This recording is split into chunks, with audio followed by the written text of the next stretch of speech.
Good afternoon. Good afternoon. Thank you, ladies and gentlemen of the committee, for allowing me to speak today. I'm speaking in support of S2471, the act of prohibiting the Massachusetts National Guard from being deployed into active combat without a formal declaration of war by Congress. Speaking on behalf of the Unified Libertarians of Massachusetts, which is our state's national affiliate for the National Party. So to get this off, 2.5 centuries ago, right here in Massachusetts, our forefathers resisted a distant king's tyranny over their militias. Today, we face similar overreach with our executive branch. For decades, presidents have federalized National Guard units for overseas operations without formal declarations of war, relying instead on broad statutory authorities like the 2001 authorization for use of military force. It's not defense, it's not balance, it appears to be more abuse. The Constitution is clear. Article 1, Section 8 gives Congress, not the President, the power to declare war. The founders put the responsibility in the legislator because, as James Madison wrote in 1798, the Constitution supposes the executive branch of power is most interested in war and most prone to it. It has accordingly, with studied care, vested the question of war in the legislator.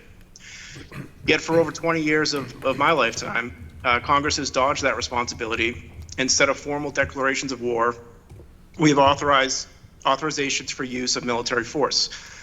The 2001 AUMF passed after 9/11 has been stretched far beyond its intent, not only for Afghanistan, but to justify combat operations in countries never even mentioned in the law. The 2002 AUMF, used to launch the invasion in 2003, was finally repealed after 20 years of active war. But the 2001 AUMF lingers as a blank check for presidents of any party that has that power. What has this meant?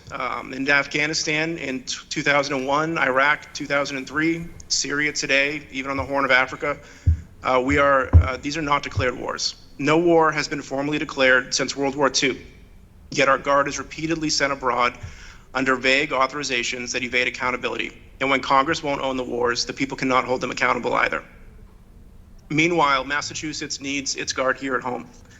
When floods, storms, and blizzards hit our state, it is the Guard that rescues neighbors, clears the roads, and stabilizes our communities. Yet deployments abroad often overlap with crises at home, as we've seen in recent years with floods and storms. Our communities lose readiness when our Guardsmen are stretched too thin across the world.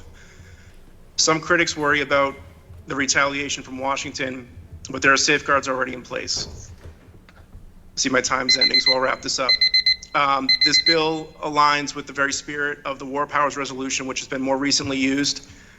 That federal law was supposed to restore Congress's war-making ability, but what this bill's intention is to not allow our Guards troops to be used in wars that are not officially declared in accordance with our Constitution. So, thank you. Thank you for your testimony. Are there any questions? Excuse the customary thanks. Thank you.